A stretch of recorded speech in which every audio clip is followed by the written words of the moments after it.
Vino. Wat is rode wijn eigenlijk in het Spaans? Tinto. Vino tinto.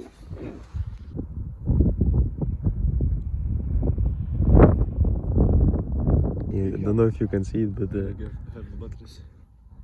a strange dude over there saying the same thing over and over.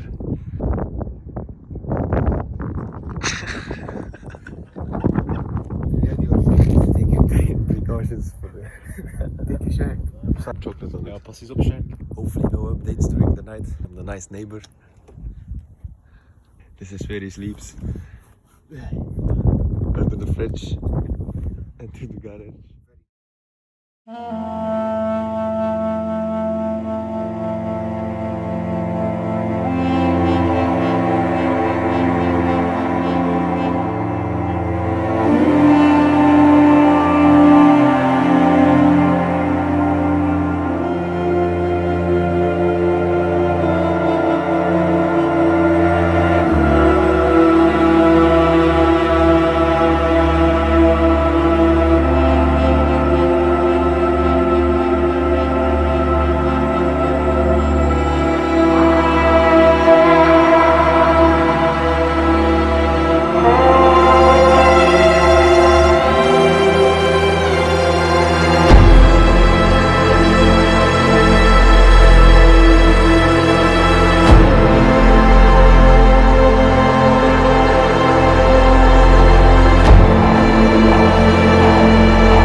Brada.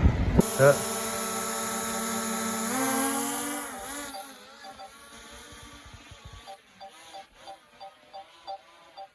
Ah, burp, kijk. Meer honger. Ah, zo.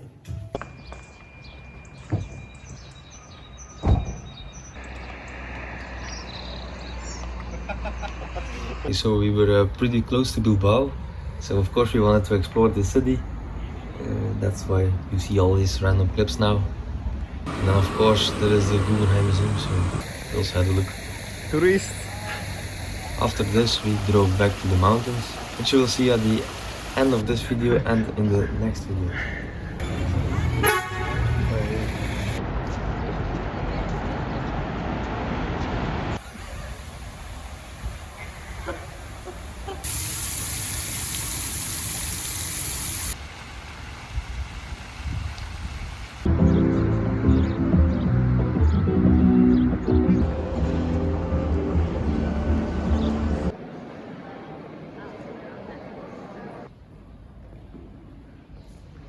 Kleuren zitten eronder, hè, zo zwart rond is gelegd.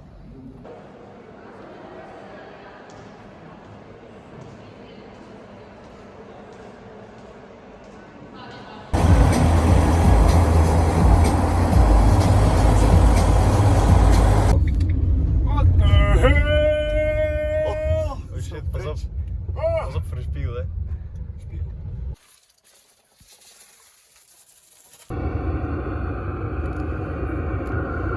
morning, guys. The sun is not shining. Very cold. Oi, cunt! It was going to be an insane view, but we woke up and there were a lot of clouds like this. Still beautiful though. Looks more like some Welsh or Scottish countryside. Welcome in Scotland. Welkom in Scotland.